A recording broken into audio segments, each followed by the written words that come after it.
Mr. President. Mr. President. Mr. President. Mr. President. Mr. President. Mr. President. Mr. President. Mr. President. Mr. President. I ask you to be citizens, not spectators. I ask you to be citizens. I ask you to be citizens, not spectators. Responsible citizens, building your communities and our nation. Mr. President.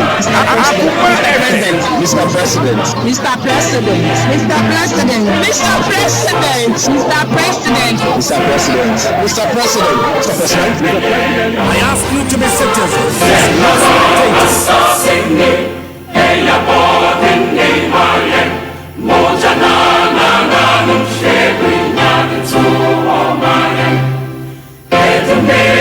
Right, Ghana. Maya nyina ya ho achen mu amosha live on ya Wonia TV mu amosha on Ose Chrome TV on my Facebook page Akuma 87.9 FM and of course all the affiliate stations Yama Wakwaba.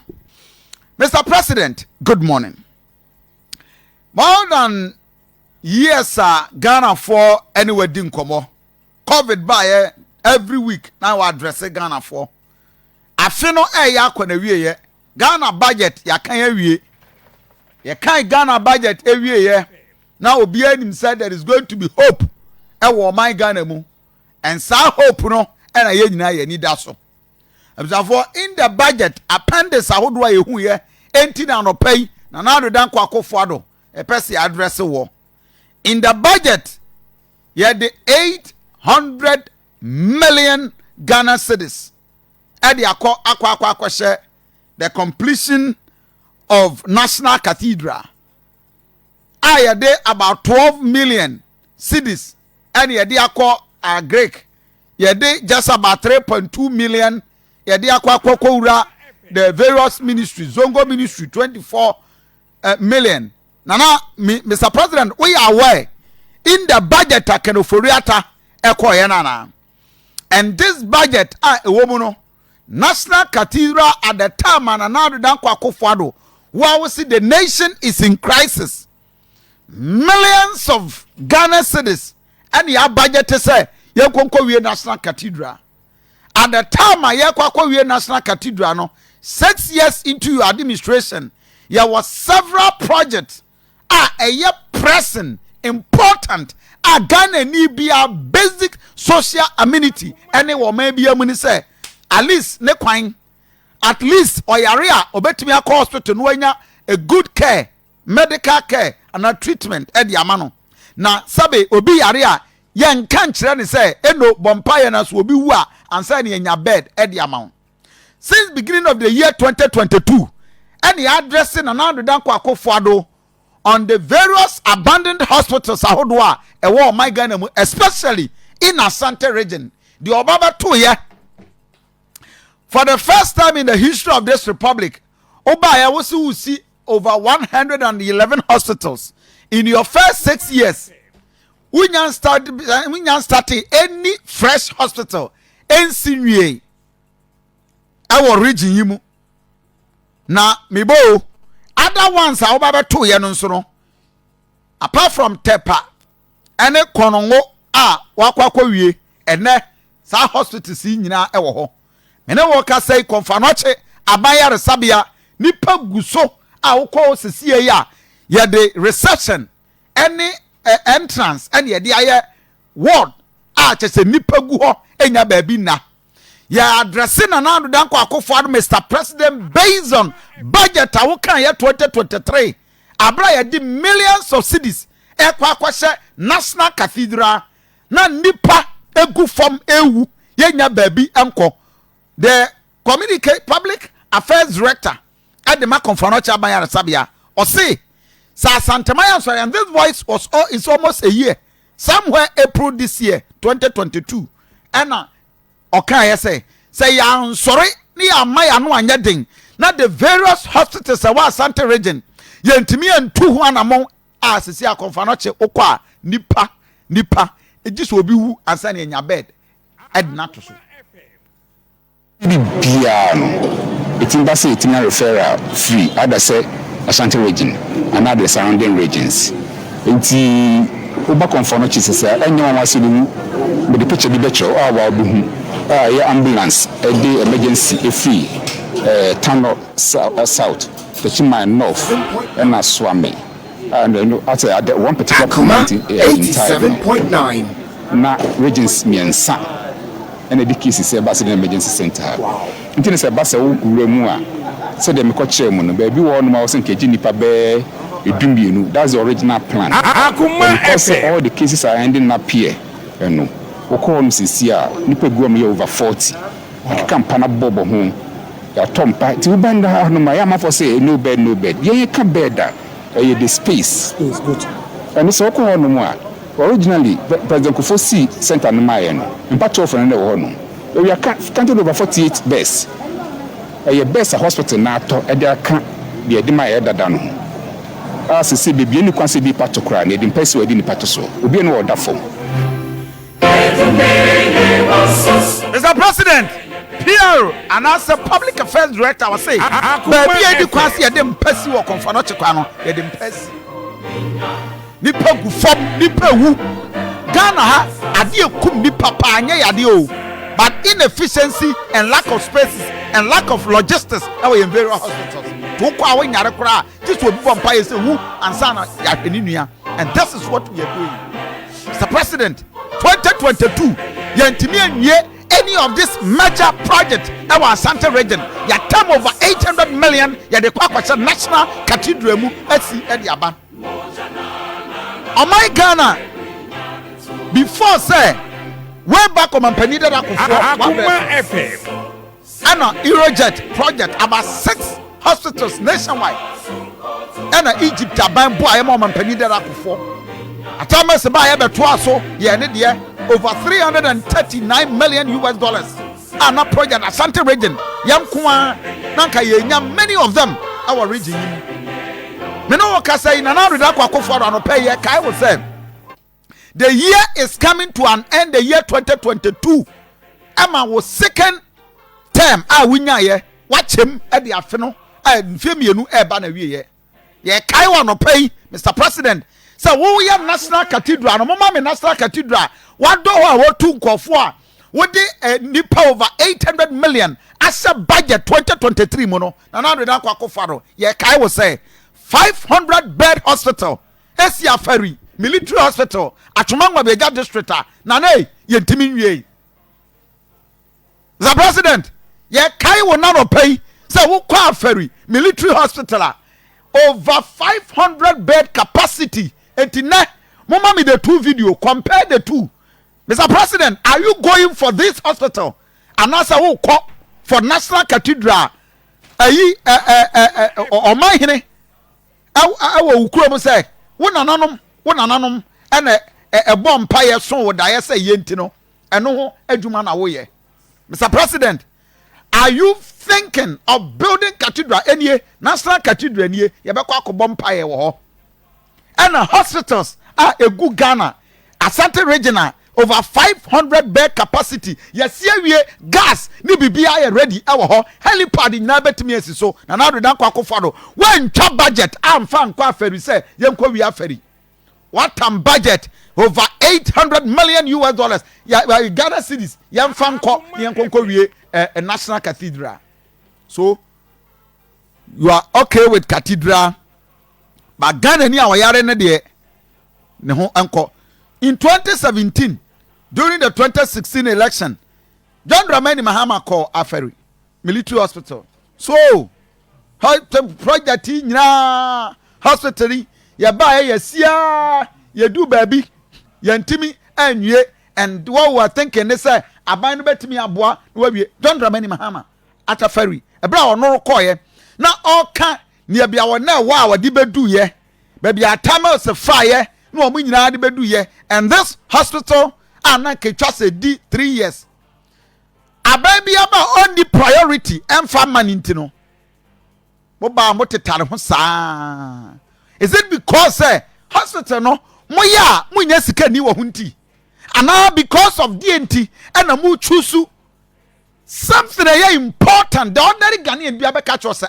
Idea we dey important. You choose no edija idea emfa so immediately emfa mayen. Only Ghana and a president ever budgeted for cathedral. Now we over 500 bed capacity. Get me a ferry military hospital. Now you be jad wo ho near the akwakwaya military the akwakwaya national cathedral. John Dramani Mahama in 2017 at Tama Okwa ferry military hospital. Exactly what he said. As part of the Accounting to the People tour, I have come to inspect the progress of work. The work is going on substantially, and we expect that by the end of the year we will achieve what we call soft commissioning, which means that the physical structures would essentially have been completed, and we expect that final commissioning will take place in the first quarter of 2017. And so from that point on, we'll have a second hospital that would be available for our service people in the Ashanti region, but also it will provide services to all the communities around this area as part of their. Mr. President, abaya ba jomama wenye wajaru wo waba Asante region vote ahodo Ghana for ya toma wo so dabi meba beye na military for ba ho na timelines ahodo. These are some of the military men here absafo ukwa afari gas any machines ayasete ene sisi we ni nyina pro astarte sa pro any afal military hospital inside. The deputy defense minister Kofi Asante oba bese ko ho wi na me frɛ no e wo miama fidie so na me say Amankwa Amanu afari military so Kofi the year 2021 many Amankwa Amanu kasa wo June was Kofi. I can promise you by 2021 December there ni ewie. I tell you Kofi will lie the best be afari hospital no ye betime wie Amankwa Amanu many ne kasa ye, and he was giving me a firm assurance and promise. Also no Kofi machines in a gumi abusafo we have done this completed. Enter Amankwa Amanu. The minister trust Edwin pay ho na the minister we tia the nechi kakra. Your catcher minister Kofi. Nya meda man so no kwa bia so afi we nko na wie ne de hospital no I was see to me Edwin na Ghana for a shot here. Abusafo back and forth promises. Deputy Minister for Defense Amankwa Amanu woni afei after about 3-4 months afini kona wi na me frame Amankwa hospital no ya da so ate hu ye nwie machines go so pro Kofi. I need to confess mensesi form say president ankasa so awedi into affair issues because affair adwuma no ehia president ye papa into no ankasa so awedi into affair issue enti ono ankasa so awedi into no omo ye value for money assessment bi okay sa your friend is saying sika na eba beda so say sika no ye papa no me minister ne din komo ma ne ye ya ma ne ba 19 million Akuma FM tiasi bi menteme ho ase bi ya bam ama na san akọ esrobio and the issues we are talking about. But Kofi, I don't think so NPP will shortchange Ashanti. Kofi papa na nkasa last week Friday Obama office entimeneno ekasa, that is the board, the man in charge of the whole thing. He still gave the assurance he really wants to get the job done. At least near starting a new because hospital there entimi mieni nyina at a go. You start in phases. Now you start say a OPD in your best start krana. Yes, start because most of the things are ready. And he wants the thing done, but he also wants a final conclusion on Sa Sikano Asemono. Now he gave me the assurance. What he said was that you happy say President Ankasanso are ready into that issue. Say Juma Kosono enye the last scale Juma because the man is claiming so he has said Sikano Ediayajum. This year. For this year, dear, so your words could not come through. My words could not come through. I humbly admit, yes. Ghana for now Akufo-Addo, Mr. President. You see, this is the government. We shorten the people of Ghana ade ye most important Ghana for winning afari military hospital here ebeye one of the biggest hospital ever in the whole West Africa. And in fact, this hospital has a 500 bed capacity. It is a crew. Abaya bakwa woman to me and you, but nana do not kwa Akufo-Addo. So we buy in and can win your cathedral and a win Chelsea cat. Overa nkwa menu kasa nyina no mine ehia about 19 million US dollars. Abawe negotiate manaba 9 million US dollars. Eti moma no 9 million US dollars. Mo fa nwie bibia moma me nkonya any tables ayahye esi hospital. Abisanfo, this hospital is about 92% complete. Yentimi first kan ko ho. Ni atam ska e de kwa wura hospital a eye 5% kura yentimi enu 5% at the foundation level. Eno de ni etwa ska e de akọ nti Ghana ni a abisanfo mo hwe machines esisi hospitals nim. Afari military hospital. Ehumasi bibia ba bedu. Everything our afari military hospital. Machines any bibia any wo. Na na do dan kwa Akufo-Addo aban say 6 years into office, I ka 2 years na me ba be wie no. Me nko ho. Me ntweska nko ho. Na mo me ntweska kwa National Cathedral. Afani adwie bubu nkofo dan. Are we thinking?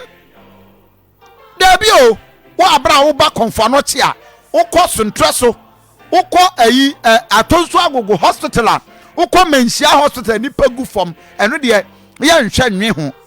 Ye Cheska de akwa wie National Cathedral, na aferi military hospital esiwo. John Dramani Mahama in 2020.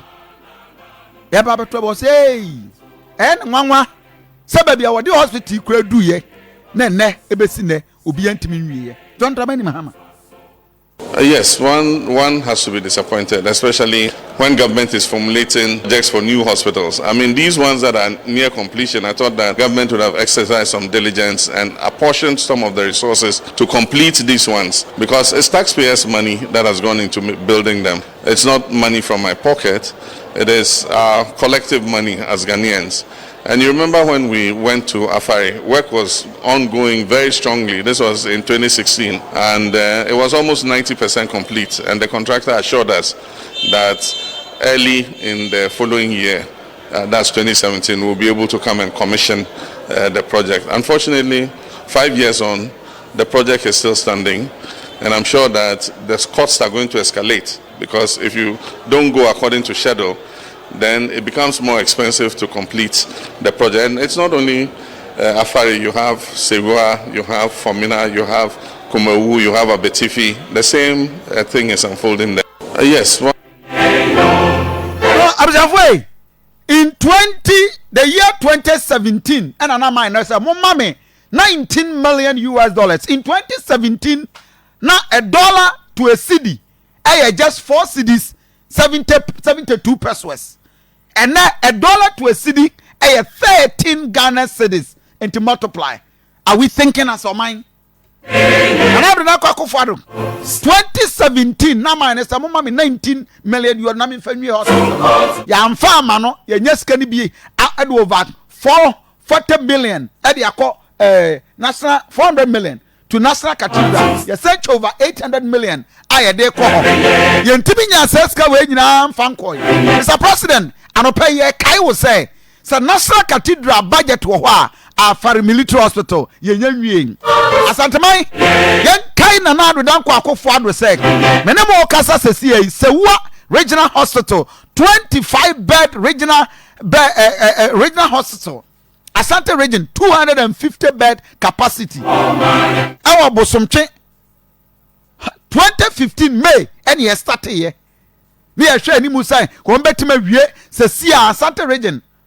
Ora 7 also such the last time course oh say what hospital about 98-99% complete. Kokwaji menu for over 3-4 years ago was ya baba ni akwa commission ya baba every day and was afraid ye ya wie bibia he abdamamo ya hospital we eka kwan eka kre bi ina rose aye be yi no hospital ho ni se wa ekwan we na aka enti ye kwan we ya na nka yɛtumi access hospital no Kofi Adwumamanu na ankasa no masɛm ɔboa Kofi Asante me so meboa Hey, I'm very happy. If you didn't buy a problem, away, Kwana Yedubisi Kumaba, and I feel, and I had join it national grade, and see to one and Monokasipa in the process energy minister. So, Yami no see a pushy finance, Sabi being a scar, Esme Sabayama, lay to me proper national grade, No,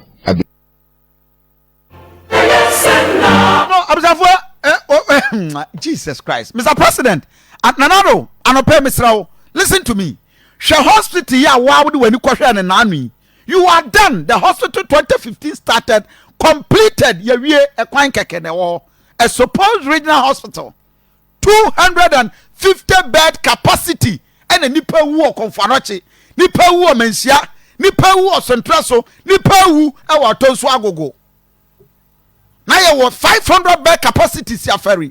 Ye timin kwa There were 250 bed capacity. Ye wie esi sewa ye first kan kwa ho ni ye twa 800 million Ghana cedis ye de call a national cathedral ho in 2023 budget. Mr. President, oma be ni ewomi.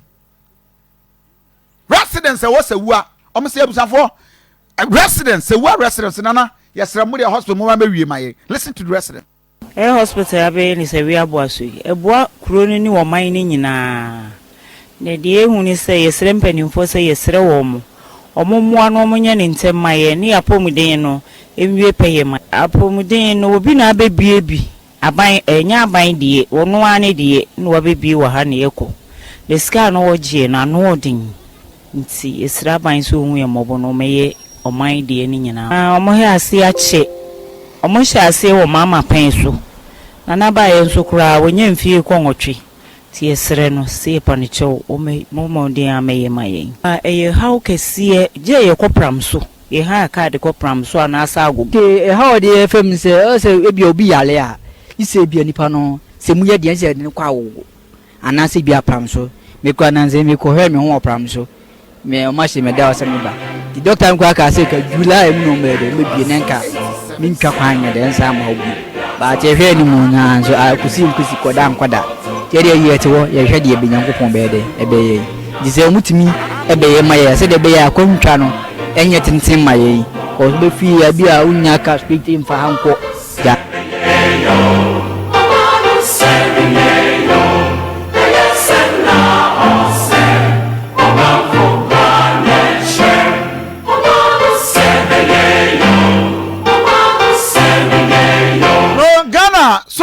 for obi a wutie ma no pay ye misa na na do dan kwa Akufo-Addo say edie ne ye priority so oman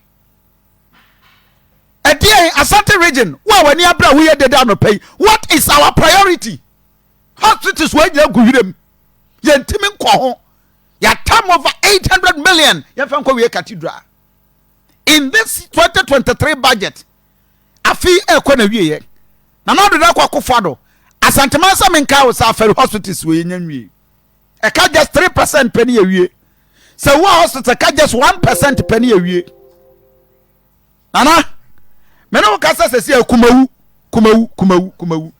way back 2022 ya started kumawu so 2 years maament mi anwie dwama atamos wo bia 120 bed capacity anka area ho kumawu setra from place obi ayare a ho ne ye de beba and obi ayare de betumrika aba konfanoche kumawu hene wose DNA si bere masafo twurbo akodua nana wose aban na adan hospital ni nyina start pro wukọ kumawu hospital na ni nyina start pro chese afedi yesa reward to contractor no wosi abranka destin could have been done within a 1 year period yentie bema hospital yidie ibusua we kan asem na this year they need me aka no say contractor no our site na jumoji ni nipa na odo moju di jumoji no aso mu shakakra nti no friend na no ba na mbisa no so na I don't know about the people on for being come. the matters of parliament approve so almost up. No, Mrs. Bobo said, one from Anutu. Na Monsra by Mammy, in front of a band in Mamma, a band, another band, she counts what the banner. Or they are my contract and I'm a contract and not to maybe wage my number. Hospital, me, I'm so passionate about it. A bar, a hang pija. Previously, Bebaha. I'm a dear Sanadi. Because specialties in Abebaha. I do not Beba. Oh, Bibia, or the Apologia and socio-economic activities near the Mina. Because my God, I'm Kwana, yeah, dear dim for Swabema, my mana, yan fair kuma enkum. The Bassi, a choir me for the art near the Dickenki, near Assistant and Trophy TV, so near Bosse.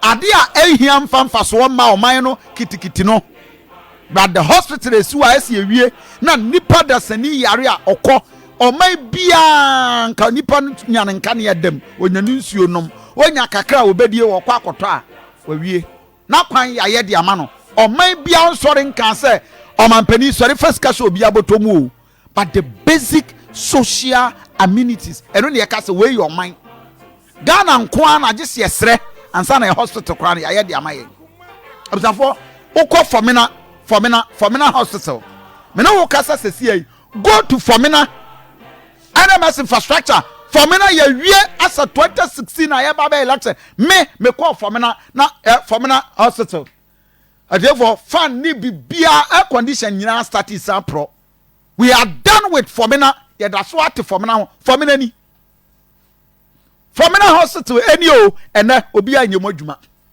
edien abusafo edien na asi what is wrong with us hey Formina hospital me say ye wie Formina he bibia machines ye sete den ye wie bibia dia car as a contractor ye tuatua ne kakakra no ye handing over ede ma ban na ban timi je na oba be ye modwuma no machines nyina na sisi Formina yi aban said there be me discane kwa kwasha national cathedral mu Formina mahene and was it nananom there be esi ade ya bre mo bra ya kon kran kwa baba still obi amfie eni theater nyina ni your hospital ya kon kran next week go hospital yi ho na ye makwa mani kawiram na se basa 2020 mobile heart asembra mwa baka na mo baka kire sesen you see hospital see NDC for the CEO mo ba 4 years next month to me anwie amayen na ye dey ye wo hana PIC for buy yes ye dey ehunu hwe NDC tie sa obi etrenkran waji sika di se wabe Formina streets eti on record no Formina de ya wie ha na chete ye nya hwi biom eti MP ni DC ya kikia ho abom ya ko ho nkran ya tu ho anamon na wo chairman so wa idea na wo so no wa de wa ma inka kuma ma ye na Formina ye ntumi ntina saa biom ya bre party no se ya fi no ya hu bibia fi kopim na wie ye no de ane ya nemo be ye kakra ya sramo ni misa mo bayo ye misa mo bayo nti mo nyoma ye abzavo ya ohine kura kasana so this will patch out for development the basic right this will patch out fundamental human right and no know this here patch out say every Ghanaian or entitled to good health and no just here patch out so we dem sremo pam chow momna meye eh a whole hospital compound ya wie bibia o ska akaka bia se tua contractor ne ka no we handing over them aban na aban so dem Ministry of Health na almost started them Ghana Health Service no mo be ya adwuma no ya discane kwa wie cathedral ai ama yene no kasa wie na DC also nana 2019 come away 2019 tie we reply DC the man Major DC aka ho asem DC I hospital na dia na sika kire wo hene nana Dr. Nsiasare waba mamene no akwakohwe one morning krata sem bia no afema ka kire me se asi tieni me se afia ye wo mu yi omba ba site abaye adwuma amampuntuo abafa na me bia ka dance ma nyina the hospital no asem de me pani fa ka kire me se ho nsam asi tinana na na ye besere se musumu gunsa na magubiata ya chi na man hihye ya mpanifo hihye ne nkran no ati mawie mu de timira sa na tie observe sir o share SDG goals our health sir by the year 2030 or maybe I go 3 and she say Ghana ni anana this year bia wo man ni mu no ho betimi ato no opapom de ayaresa ne nsabeka including one more communicable non-communicable and communicable disease at say HIV AIDS any nsamanwa ne sa obia mandatory just for minor emani nya for share on Facebook page and pay one mo show TV so now watch this is what you have there everything is there hospital no bed air condition machines bibia sika yenwie ntuama contractor no na contractor ne nya handing over officially na manye adane bo achi bidin ene wo ho no yesi da bi yenkowie no yenkowie cathedral. So the question is that what is our priority? And answer for many residents any break see there be your hospital here momra mewe 2019 dede ni nyina kwa kosi hwe ena anopay na na do dan kwa Akufo-Addo we are ending the year the question Ghana for mena for any twade any womo be kwai womo obuase the whole people of Asante region say me misa won say what is your priority Mr. President? This hospital kase pa me na me adwuma obi hospital ya wiere nyina akwa omo be say 10% pene hospital no ya computer na nado ye sene o me hospital no maye na onya say district baby no akobia o de asoko bofo no say hospital now happen na onwie de esiko na onwie daf na botwa block na beda wie sisi ya wo ha eda adance for man say ye see doctor da na dey enye obia obebo anyan doctor e benye mpuntu eti ye say na Akufo-Addo say on fa na si form adance for man ha ni enya doctor no obi yare a yes mfa no ko benito ana be kwai okona say anye yes mfa no ko gi abra ye wo hospital kese pa wo kroma enti ese na da roma onfa na nsi fom mo dance fom na ye ni boafo bia obeka asema no ye ni da so na Akufo-Addo.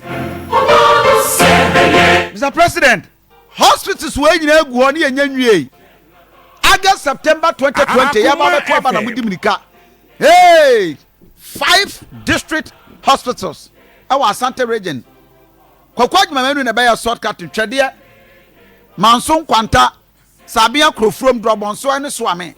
And these were polyclinics. Yeah. Now, yet me I in 10. Project as a sia air coso. Chadia dear, I think I do lentil. Miami outdoor, air con kaka, I watch a residents earlier, I acquire no musu, so mutu become young hospital. My still MP. I come up on my MP to Muntimway. I dear sir, I dear chasing, I say to about near bread. Mumudi, I saw about both from some of the sea hospital. Am I? Would you both from ever seen that? You hey, Tama Womoba, Grofonia Makura, and walk why you to boo ye. You didn't need him saying when you are, you don't hear Kuraba Yamai. You say, I take on she.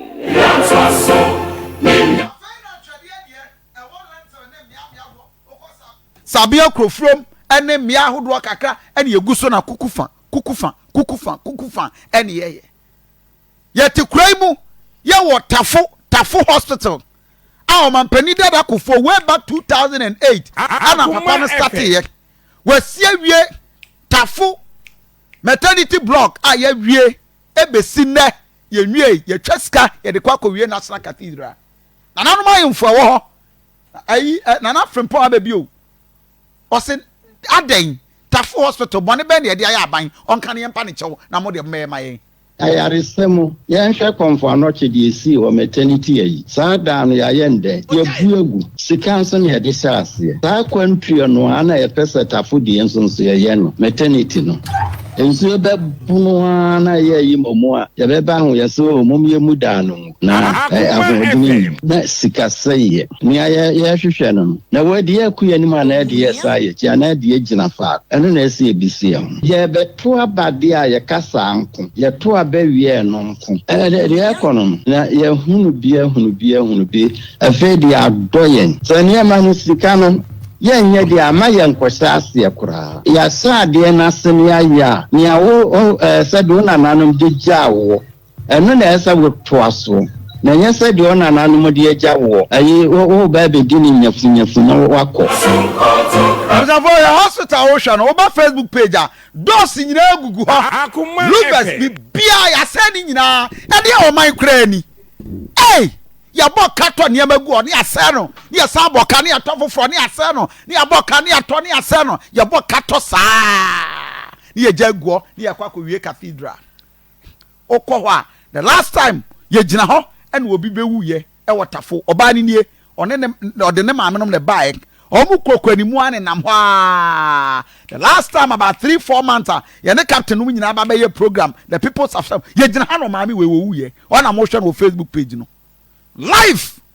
because ọmọ ẹ̀yẹ bẹ̀bí kura nfananto ẹ̀fọ́m ẹni abobọ nurses ni doctors abobọ curtains ẹ̀dí ẹ̀twa nípa ho ẹ̀ṣia abira more than 300 bed capacity esi hɔ ọba ni eyi na free taxi mu no yɛde wura inside ɔne nanam hɔ saa no wɔ wuye and we are not thinking yɛn mi bibia ho yɛ kan ni abɔ yɛn fita duku ɔman no obi amfa obi aho ni obi bu person wo ya bɛboa no ɛna wɔyɛ Mr. President anɔpɛ the Ghana for bisa ne sɛ enti cathedral a yɛtwa sika de ɛsɛ 2023 budget no ɛho hia ɛkyɛn hospitals egu hɔ a yɛnyɛ yɛ ana ɔmampani dada Akufo time ɛna wɔyɛ another teaching hospital ɛwɔ KNUST. That hospital was about 800 bed capacity. Our KNUST, your company that for dear wo. I bet bien who I will see home. The chancellor, any will take a course or two crew and a crowd. The last time I went back graduation, I was somewhere 2018 and was sure when him catch I was say, Nanado, I may be Abako hospital we were near. I am the chancellor. And you are the president. We kwade or hine empacho or hine nsrade. But I will do it because of me manfuti. Your hospital we mami. I also pay periodic working visits to the campus to ascertain things for myself. I must say, campus to ascertain things for myself. I also pay periodic working visits. Your Excellency the President, distinguished ladies and gentlemen, as you may know, even though I get briefings about all the happenings in the university, I also pay periodic working visits to the campus to ascertain things for myself. I must say, I've been very much impressed with the strategic developments on this campus. This notwithstanding, the KNUST Teaching Hospital project, which on completion will accelerate the education and training of medical and allied health professionals for health self-delivery in the country, has been on the drawing board from 2008, 12 years, which seems to be abandoned due to lack of funds. I have written to you, Your Excellency, through the Minister of Finance, and I do hope that it is a priority on Your Excellency's healthcare agenda. And especially so when I'm the Chancellor and you are the President. I want this hospital to be built for me. I was secret gume. No, tie, we are Ghana ni na wutie ma no pay a. Men trafia nkeka niamo. Na ye mpani mfu edi so no. They don't think about us. They don't think about us. Yet krai mu hospitals ahudu egu krai mu ye ntimi nyanwie. Ye celebrate every mediocrity. Ye kwa me fade ye dikenke. Ye kwa ba ye dikenke. Everything we do we celebrate. Every ade bia hu ye bia na ye celebrate. Ya temska me a Christian. I am a Methodist minister to be. The caretaker, I've been a caretaker since the age of 20 years. And that's why I take care of Methodist Church. It will be in our dream, the Christendom, Cathedral, me papa, ebe boa. But not at this time, I need from Nipenya baby faith into 800 million. Near Chadi Akwasha Cathedral. Now your best egu hospitals, Nipa Guho, pro Asante region, for what you sissy way. Say, ya 500 bed capacity a ferry. And I can hear say 250. And you for me 120. And I can kono with the ababe kahu. Kuma with the ababe kahu. Chadia dear. Drobonso. Sabia Krofrom. Swami. Mia woodwo. One nina babe kahu. Ah, debut. Asante mai. And Kajiri sa konfanache. Ni pabeko ko wo. Abra wo kwat. Ni akacho say esrew. Ti say ade just obom pae. Na obi wu ansana. Ye nya bed di amam. A tampon time and you see 800 bed capacity. Maternity, a bind trans so called by a bind trans so called by Emma Hospital na proy em ye bebu guye. And son yes basi fofo. I'll come back to or a president Muyaya or them I will take a course. But the last time I call for not Kwame from Pon say, Sa Santa Maya, sorry, now you're con crying, now you walk. A Bank of Ghana Hospital, Yawo Rich Hospital, Yawo Tema Hospital, Yawo Accra Hospital, Yawo everywhere Obakwa Krebiano, Asemsi Ayebina Hospital Wako. Asante Maya Hospital, Yawane Menchia. Kumasa South. Sontraso, and a Confanoche, but hospital Akabi, a population of almost 5 million.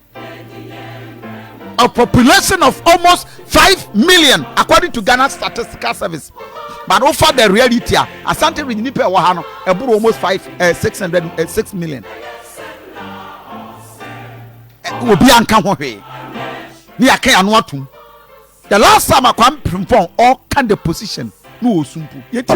Se wo hwe apomudi adwuma e wiase nyina no. Nipadodo a ewa raging ho no. A percentage na yare.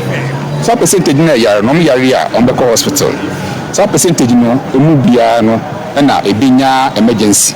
Bisa wo hwe na se nipa e wo ba bi na se omu ye 1000. What's mu 1% and the be yare a. Also say 1% of 10,000 will be bigger. Now, population census since independence, Ashanti region has always been the most populous region. It's the 2021 Saka Krebe Greater Accra, a Chenka Krebi. It in Kamiyimu and Papumua, the Osan Kaya and say, I'm not population, and a Nippon Recostro, Nanka is see more hospitals, our Ashanti region. Unfortunately for Ashanti region, sir, I need more. But we can't sir. Police hospital or your team. There's a military hospital one more. President Four Pencil with 3 more. This of Ghana Medical Center. President Mahama Pencil. You see my woman. You're age. President Mahama so listen. So observe. Only still near Bissase. A dear partner, a coso or my Ghana move. Today be our minor Yajiska, your project, and yes, I'm managing your project now, or and yet the direct benefit and from the ordinary Ghanaian. You knew when you now by so there be my agenda 111. It will be Casasa, you the first one there be, and I'm the one saying quite near Kayanu to me, Ajatu. A certain region, Maya Makmako. 17 agenda 111 and achadia be na change say the whole region obi an ho onya bi change nanado why are there because start shortcut and what trade ni ade and also ya maya hu 18 months anameboa ya agenda 111 ya twam ya ntimi nwie ya tam 400 million e koko ekoye cathedral sakaseskei na nka betima wi agenda 111 ya nwie the last time agenda 111 president ekoye shortcut and our trade ohiri a otu forma ni kwesi na nan osenana bibia wa start okroma bia wuntimi nwie amanfo anyuni media me judi na minim so be wie ma tamfo ni na ne gidi pa se wo wie we ya and someone man for cancer we adu preman show boy na nsam bia wode wano na ekan na moji samambo e man kan for papa no ayonko keke na ye no krom ha no at least wo dey attract obewie yentie tede nana kwajan yentie ajiwachinye tawuntumenya akuma kana fo ajiwachinye tawuntumenya sekuma wudia ntumente won samfre ho omena de we afai social media ane achinye bebre se foto awon abokra se o de beye no enya ade a beso hospital oha ane achire a obesisie wo Ghana mensini ni mantam bebre a eni aban ayare sabia anso sania obesra otumfo ka kire wo no say sania Ghana ni bia bebo bra na waboyi baba ba yo man panyini yaka ni se obesum Ghana akuma yo man panyini Ghana fo ene o aji achinyi se untumenye otumfo e wa rehye mu se ubetumi aye na futu a de ma wo Ghana fo ke adwuma so rai o ma wi esu ya o munya adwuma enye ye hwe ya yaresa akuma FM ene hwe oman mpuntutuma a wo ye yakwan ahodo a wo ye eno ne hwe ho e de to aba so one crocra we nyina Ghana fo ya de ekom ene ebufuo ene e de to aba dan so tumfo se obeye na de broni e friend say legacy beje odini ato ho na Ghana fo ye wi mfiri woda sa bota kase ya odi esi wani so yi so tumi ya e bia da ho afebo na ashe udini edumyam akuma efe tumfo se odimpa bo beta wo chi oh nana achina kwajan ono na ya trade hene observe nana Mr. President we there one on one mamin ka we nchiro you are one of the president wo policies wa agenda wo botaya person di o mampani president bien ho wa bagana say ni so ade hu na wunya aye no any trimupo no president bien ho ebeto you had wonderful plans o policies ahodo a na wo trim a wo de baye the whole Ghana I dare anybody to prove me wrong nana you had one of the fantastic ideas but wa ba se boni nti wa nya ndi papa amwa wa ba se boni enti nana do dan kwa Akufo-Addo wa ba se boni enti wonkofo ase wa mamuo egu wani mase you because you are not able to even shout at them any ababedu baby edui na nka obia obetu fu no enka nkira wo se nana for over 800 million ekwase agenda 111 mu ekwase Ghana cathedral mu at the time hospitals egu ho ayenyeye anopai Ghana for some enka nkira wo se baby awadu wi history akuma FM ebeya enkachi sesan wadwen hospitals akani nyina wo 2 years nanado no wawie na ne Ghana for ni bibia ye biem ne ye frewo the former president nanado dan kwa Akufo-Addo so wo free so na project we nyina wo ho no wantimi anya oh my God Ghanaians will never forgive you never but otikoko so asemo kan ye and that's why you're relevant at the mame good morning nanado Ghana for to Abama na adudan kwa Akufo-Addo ya nto ama nipa ka ho biara tumi no edi ma no wachiche bia ma obiara eti ka hu se wo mu a wachiche ama obia ni ho a yedi tumi ma no ka ho ejime nana no wonim se me no friti nipa to adudo no aye nimbra me ni wo adam no ne free fa no 77 ansa na wo sa aba me bo ana me bo a nana e champion bo tata wo ba London nyame no nana nam ne kodwo nyantachi nom ansa na wo sa ba ya mo ba be gina biewa ansa ya sa ba ya ne woti he abroche ba ya me lawyer no me no na ko ni nyina ani akwa ba pim ne enu aso nkrofo be ka kire so wo mpo asem enso wa anyi antum wo ka se da bi se dem sine na tie de ntesa me de kakra ne se me de futupa nam de be ma wo de Ghana fo pani adwuma de pani ayahwe de pani nkoso enu a na ye hwe de to aba no wie ya ye bobo se wa wen obi gina TV3 so wo ka kire nipa na wo se wo na ati company mfo no kɔdwan mahama ɔkɔ ka kyɛn sɛ aban yɛde kɔm ne abufuo na toyɛ na asa akɔ na nado ɔso aka kyɛn sɛ ɛkɔm ne abufuo so ɔno nso ba no anyɛ yɛde kɔm ne abufuo bɛsa ato wɔ ho nimdeɛ deɛ wadure wo mpɛ sika ayɛ hwee bio nti sɛ kun ho na yɛ adwuma no yi edin ko ana sɛ wo pɛ ɛbɛ odin bɛkɔ mu sɛ ampa sɛ wɔ mampanyin bi ba ne ɛfrɛ na nado da ɔba bɛyɛ Ghana yie